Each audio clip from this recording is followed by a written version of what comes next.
In the days of exile in Babylon, when the people of Israel lived under foreign rule, a man arose whose faith set him apart among kings and nations, Daniel.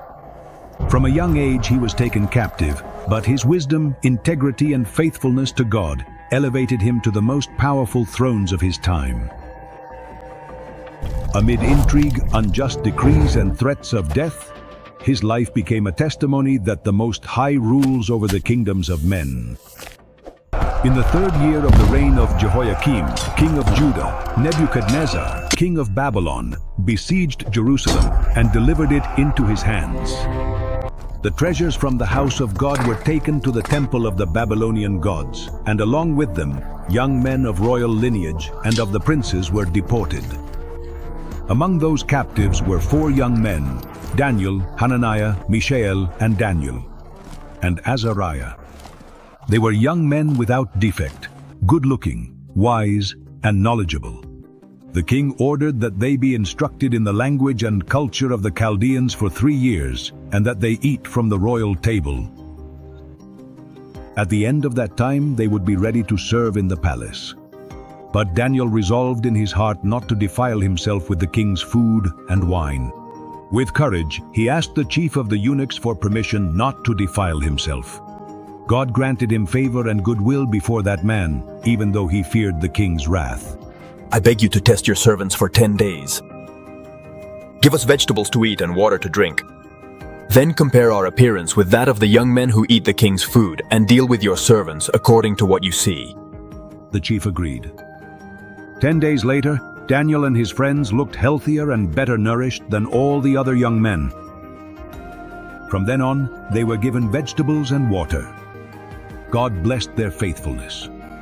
He gave the 4 young men knowledge and understanding in all literature and science, and to Daniel he granted the ability to understand visions and dreams.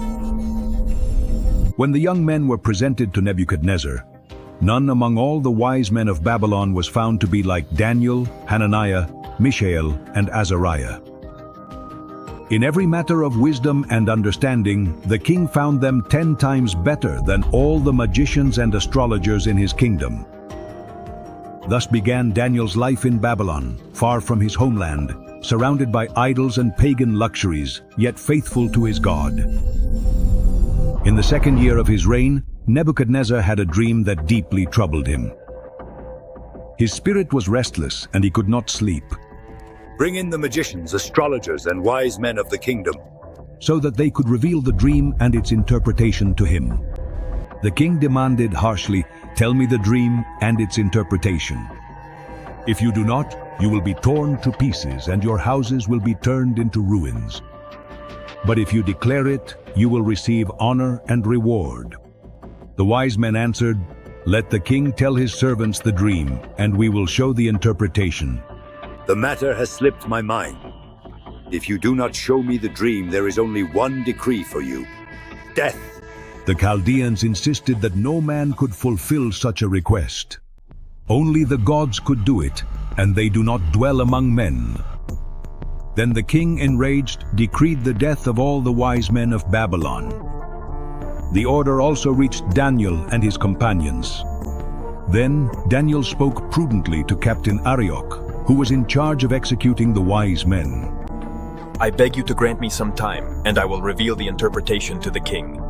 Then he went to his house and together with Hananiah, Mishael, and Azariah, sought God's mercy in prayer. That night the mystery was revealed to Daniel in a vision. He blessed the God of heaven, saying, "Blessed be the name of God forever and ever, for power and wisdom belong to him. He changes times and seasons. He removes kings and sets up kings. He gives wisdom to the wise and knowledge to those who have understanding." The next day, Daniel was brought before Nebuchadnezzar. With humility, he declared, The mystery the king demands, neither wise men nor astrologers nor magicians can reveal it. But there is a God in heaven who reveals mysteries. "He has shown you what will happen in the latter days." Daniel recounted the dream. "You, O king, saw a great statue. Its head was of fine gold, its chest and arms of silver, its belly and thighs of bronze, its legs of iron, and its feet partly of iron and partly of baked clay. a stone was cut out, not by human hands, and it struck the statue on its feet and shattered them. Everything was crushed, iron, clay, bronze, silver, and gold, like chaff blown away by the wind. But the stone became a great mountain that filled the whole earth. Then he gave the interpretation. You, O king, you are the head of gold. God has given you a kingdom, power, and glory. After you, another kingdom will arise inferior to yours. Then a third kingdom of bronze. And after that, a fourth kingdom, strong as iron, which will crush everything. The feet and toes, a mixture of iron and clay, will be a divided kingdom. But in the days of those kings, the God of heaven will set up a kingdom that will never be destroyed, nor will it be left to another people. Nebuchadnezzar fell on his face and bowed down before Daniel. He acknowledged Daniel's God as the God of gods and Lord of kings, and exalted Daniel, granting him great honors and riches. Daniel interceded for his companions, and they too were given important positions in the province of Babylon. The dream revealed that all human kingdoms would pass away, but the kingdom of God would endure forever. King Nebuchadnezzar, proud of his kingdom and the dream that had been interpreted, ordered a gold statue nearly 30 meters high to be erected in the plain of Dura in Babylon. He gathered satraps, governors, judges, captains, and all the princes of the kingdom to dedicate it. The herald proclaimed in a loud voice, "To you it is commanded, peoples, nations, and languages, that when you hear the sound of horns, flutes, drums, harps, and every kind of musical instrument, you must fall down and worship the golden statue that the king has set up, and whoever does not bow down will be immediately thrown into a blazing furnace." The crowd obeyed and bowed before the statue, but 3 young Hebrews, Shadrach, Meshach, and Abednego, refused to bow down. Their faithfulness to God was stronger than the threat of the fire. Some Chaldeans accused them before the king. "O king, these men do not respect you. They do not worship your gods or the golden statue you have set up." Nebuchadnezzar, furious, ordered them to be brought to him. He told them in an angry voice, "Is it true that you do not worship my statue? Now, if you are willing, prostrate yourselves when you hear the music. But if not, you will be thrown into the fiery furnace. And what God will deliver you from my hands?" They responded calmly and bravely, "We don't need to answer you in this matter. Behold, our God whom we serve is able to deliver us from the fiery furnace and from your hand, O king. And even if he does not, know this, O king, we will not serve your gods or worship the statue you have set up." How dare you defy me? Throw them into the fiery furnace! He ordered the furnace to be heated 7 times hotter than usual, and commanded the strongest men in his army to bind them and throw them into the fire. The 3 young men fell bound into the blazing furnace, and the flames were so intense that they killed the men who threw them in. But inside the furnace, the unexpected happened. Didn't we throw 3 men bound into the fire? I see 4 men walking around in the fire, unharmed, and the 4th one looks like a son of the gods.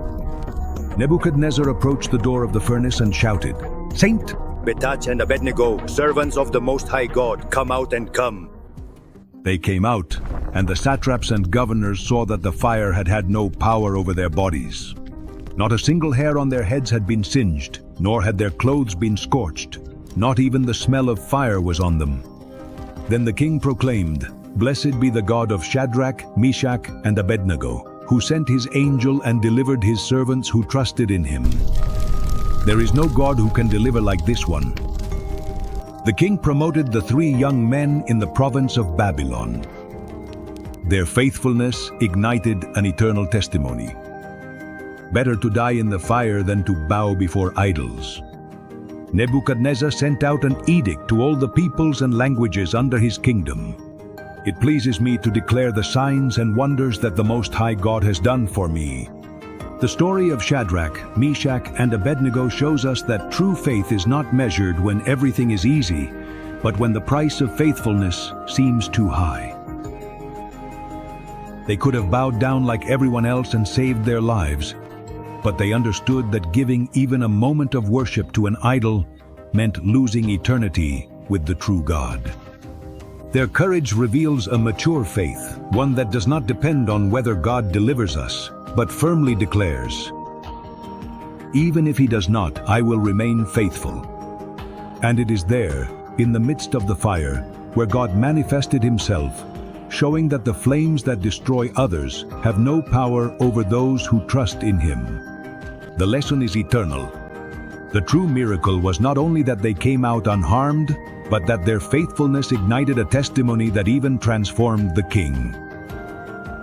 Today, the world continues to raise modern statues. Success, power, pleasure, appearance. But the voice of this story invites us not to bow our knees to anything that takes the place of God.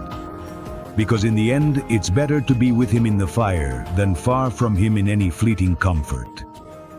The king recounted his experience. In his palace, peaceful and prosperous, he had a dream that terrified him. He saw a great tree in the middle of the earth, whose height was enormous. Its top reached the sky, visible from every corner. It bore abundant fruit, and under its shade beasts and flocks found shelter. But a heavenly watcher descended and shouted, "Cut down the tree, chop off its branches, shake off its fruit, and let the beasts flee from beneath it, and the birds from its branches. But leave the stump with its roots in the ground, bound with iron and bronze, among the grass of the field. Let him be drenched with the dew of heaven, and let his portion be with the beasts until 7 times pass over him. So that the living may know that the Most High rules over the kingdom of men and gives it to whomever he wills." No wise man could interpret the dream until Daniel was summoned. The prophet was troubled. He explained to him, "The tree is you, O king, for you have grown and become strong. Your greatness reaches to the heavens, and your dominion to the ends of the earth.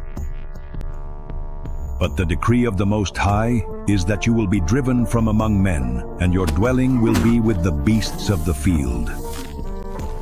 You will eat grass like oxen, and 7 times will pass over you, until you acknowledge that the Most High rules over the kingdom of men. But the command to leave the stump means that your kingdom will be restored to you when you recognize that heaven rules." Daniel advised him sincerely, Redeem your sins with righteousness and your iniquities with mercy toward the poor. "Perhaps then your prosperity will be prolonged." But 12 months later, while the king was walking on the roof of his palace in Babylon, he exclaimed with pride, "Is this not the great Babylon that I have built by the might of my power and for the glory of my majesty?"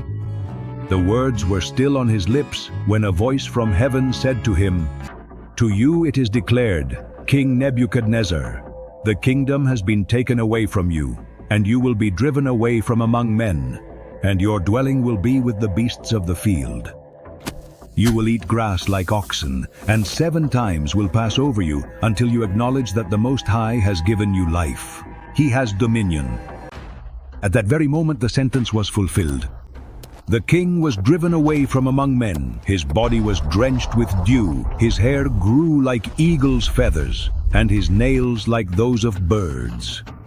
When the days were completed, Nebuchadnezzar lifted his eyes to heaven, and his reason was restored to him. He blessed the Most High and confessed, "His dominion is everlasting, and his kingdom endures through all ages. All the inhabitants of the earth are regarded as nothing. He does as he wills with the army of heaven and with the inhabitants of the earth." He regained his honor, his majesty, and his glory. His princes sought him out, and he returned to his kingdom, even greater than before. And he proclaimed with humility, "I, Nebuchadnezzar, praise, exalt, and glorify the King of heaven, for all his works are true, and his ways are just. And he is able to humble those who walk in pride." Nebuchadnezzar's experience reveals to us that pride is a dangerous illusion. Man believes that his achievements belong to him, when in reality, everything he has comes from God. The king, at the height of his greatness, claimed for himself the glory that belongs only to the Most High, and in an instant, he lost everything. The majestic tree that was cut down was a reflection of his life, strong, visible, and prosperous, but destined to fall so that the world would know that only God reigns. The king's humiliation, living like a beast, was the necessary path to restore his understanding that heaven rules. And here lies the eternal lesson. When man exalts himself, God can humble him. But when he lifts his eyes to heaven in humility, God restores him with even greater glory. Nebuchadnezzar learned that true power does not lie in building empires, but in recognizing that everything we are and have depends on the King of Kings. But after his death, the generations that followed did not maintain the same humility or fear of God. The throne passed to his descendants, and Babylon, though still splendid and strong, was heading toward a time of moral and spiritual decline. And it was in the midst of this setting, under the reign of Belshazzar, son of Nebuchadnezzar, that an event occurred which would mark the beginning of the end for the great Babylonian Empire. King Belshazzar held a great banquet for 1,000 of his princes. Intoxicated by wine, he ordered the gold and silver vessels that his father had taken from the temple in Jerusalem to be brought in. With them, he, his princes, his wives, and his concubines drank. Glory to the gods of gold, silver, bronze, iron, wood, and stone. In the midst of the feast, suddenly fingers of a human hand appeared, writing on the wall of the palace opposite the lampstand. The king saw the hand that was writing, and his face turned pale. His thoughts troubled him, his loins grew weak, and his knees were shaking. Belshazzar shouted, calling for the magicians, Chaldeans, and diviners. Whoever reads this writing and shows me its interpretation will be clothed in purple, wear a gold chain, and be the third ruler in the kingdom. But none could read or interpret it. The king became more and more troubled, and the banquet turned into terror. Then the queen mother entered and said, "In your kingdom there is a man in whom dwells the spirit of the holy gods. In the days of your father, light, intelligence, and wisdom were found in him. Call for Daniel, and he will give you the interpretation." Daniel was brought before the king. Belshazzar offered him riches and honors if he interpreted the writing, but Daniel responded firmly, "Let your gifts be for yourself, and give your rewards to someone else. Nevertheless, I will read the writing and reveal the interpretation to you." First, he recalled the story of Nebuchadnezzar, whom God had exalted and also humbled, until he acknowledged the sovereignty of the Most High. "You, Belshazzar, his son, have not humbled your heart, even though you knew all this. Instead, you have exalted yourself against the Lord of heaven. You have brought the vessels from his house, and with them you and your nobles drank wine, and you praised gods that neither see nor hear, but you did not honor the God in whose hand is your life." Then he pointed to the writing on the wall, Mene, Mene, Tekel, Uparsin, and gave the interpretation. Mene, God has numbered your kingdom and brought it to an end. Tekel, you have been weighed on the scales and found wanting. Peres, your kingdom has been divided and given to the Medes and the Persians. That night, while Belshazzar was raising his cup in arrogance in the palace outside, in the darkness of the desert, Cyrus the Great was unfolding his strategy. Babylon trusted in its towering walls and in the Euphrates River that ran through its heart, believing itself invincible. But the Most High had already decreed its end. Cyrus ordered the waters of the river to be diverted, and when the riverbed dropped, his troops advanced silently along the dry channel. The bronze gates that opened onto the river were found open, as if an invisible hand had surrendered them. The Persian army entered the sleeping city, and without raising suspicion, spread through its streets like a deadly shadow. In the palace, Belshazzar's banquet turned into chaos. The clashing of swords replaced the music, screams drowned out the laughter, and enemy torches lit up the walls that only hours before were thought to be eternal. The king, astonished, saw the sentence written on the wall come to pass. His kingdom had been numbered, weighed, and given away. Right there, In the midst of his arrogance, Belshazzar fell by the sword of the men of Sib. And that very night, the Babylonian Empire, which had seemed unshakable, was brought down in an instant. The city of gold and pride surrendered to the divine will, and power passed into the hands of the Medes and Persians. The king's arrogance was judged in an instant, and Babylon fell while the finger of God wrote destiny on the wall. Cyrus, conqueror of the empire, entrusted the government of the city to Darius the Mede, who organized his kingdom by appointing 120 satraps over the entire nation. Governors of my lands, I have summoned you to bring justice and prosperity to every corner of this empire. And over them he appointed 3 governors. Daniel was one of them. Very soon, Daniel distinguished himself by his wisdom and faithfulness, and the king considered putting him in charge of the entire kingdom. Then the other governors and satraps, blinded by envy, began to plot against him in secret. They met in dark corridors, whispered in the palace courtyards, and desperately searched for any mistake, any oversight, any stain in Daniel's life. They examined his accounts, investigated his decisions, spied on his movements. We found nothing. It's useless. Daniel is incorruptible. Impossible. Let's keep looking. But they found nothing, because Daniel was upright and faithful in everything he did. Their frustration turned into hatred. They realized that if they wanted to bring him down, it would have to be in the very thing that was the essence of his life, his faithfulness to his God. And so, in hearts filled with malice, the conspiracy that would lead him to the lion's den began to take shape. Then they conspired among themselves and whispered, We will find no grounds against this Daniel, unless it is in connection with the law of his God. Thus they devised their plan, and with words of flattery they presented themselves before King Darius. O king, live forever. All the princes, governors, and satraps have agreed that you should establish a decree, that for 30 days no one should make any petition to any god or man except to you, O king. And whoever disobeys shall be thrown into the lion's den. The king, flattered by the idea of being worshipped as the supreme authority, did not perceive the hidden trap in those words. So he took the royal seal and signed the edict, which, according to the law of the Medes and Persians, could not be revoked.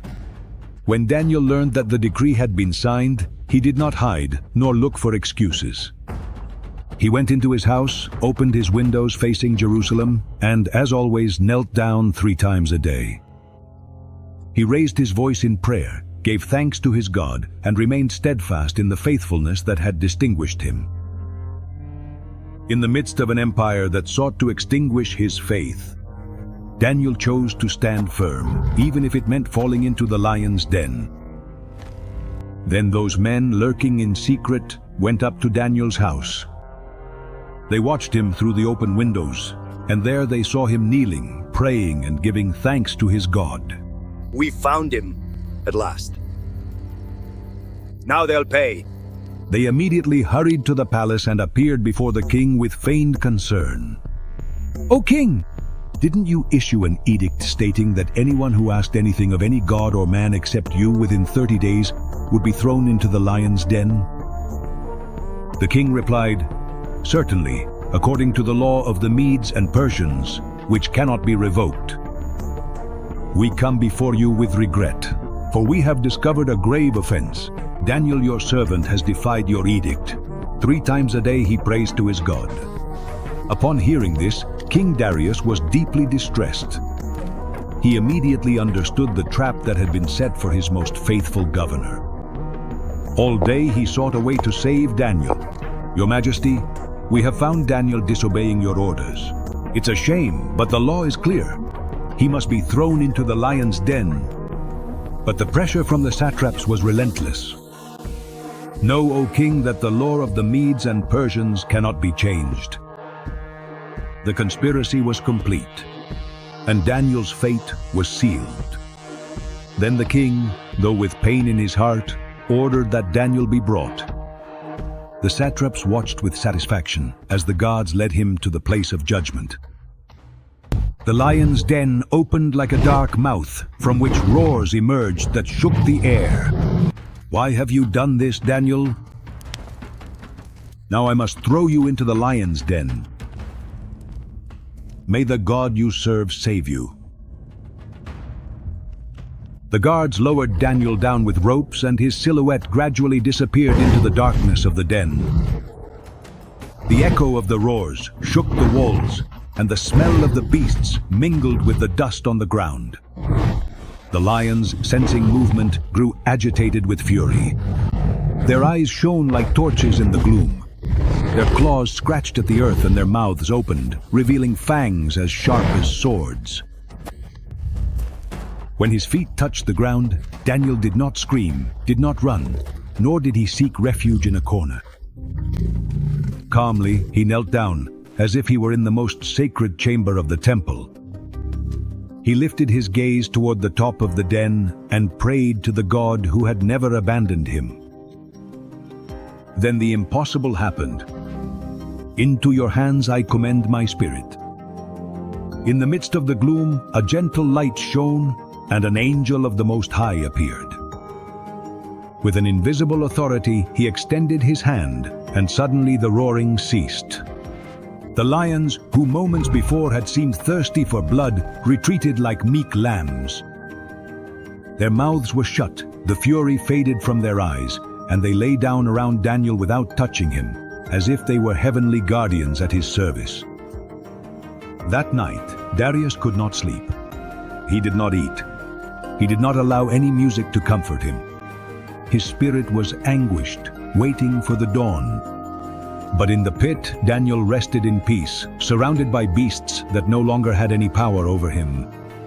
His prayers filled the air, and the lions in silence remained motionless, as if they recognized the presence of a power greater than their own. When the sun lit up the sky, Daniel was standing, unharmed, his face serene, a living testimony that the God he served had sent his angel to deliver him. At dawn, the king rose hurriedly and ran to the pit. With a trembling voice, he cried out, "Servant of the living God, has your God whom you serve continually been able to deliver you from the lions?" Then, from the depths, a clear and steady voice was heard. "O king, live forever. My God sent his angel who shut the lions' mouths, and they have not harmed me, because before him I was found innocent. And even before you, O king, I have done nothing wrong. Bring Daniel out of the den." His body had no injury at all, because he had trusted in his God. Then, in justice, the king ordered that those men who had conspired against Daniel be thrown into the den along with their families. And before they reached the bottom, the lions devoured them, thus showing the difference between man's wickedness and divine protection. Darius issued a decree to all the peoples and nations under his rule. "Fear and tremble before the God of Daniel, for he is the living God, he endures forever, and his kingdom will never be destroyed. He saves and delivers, he performs signs and wonders in heaven and on earth. He has delivered Daniel from the power of the lions." Thus the prophet's faithfulness shone brighter than the threat of the beasts, and his testimony was sealed as eternal proof that no human or beastly power can defeat those who trust in the Most High God. After that day when God shut the mouths of the lions, Daniel's life took on a new radiance. He continued to serve Darius with wisdom, and later, Cyrus the Great, being an instrument of the Most High to proclaim visions and prophecies that shaped the course of world history. As time went by, he reached old age as a respected and honored man, but he never ceased to lift his prayers facing Jerusalem.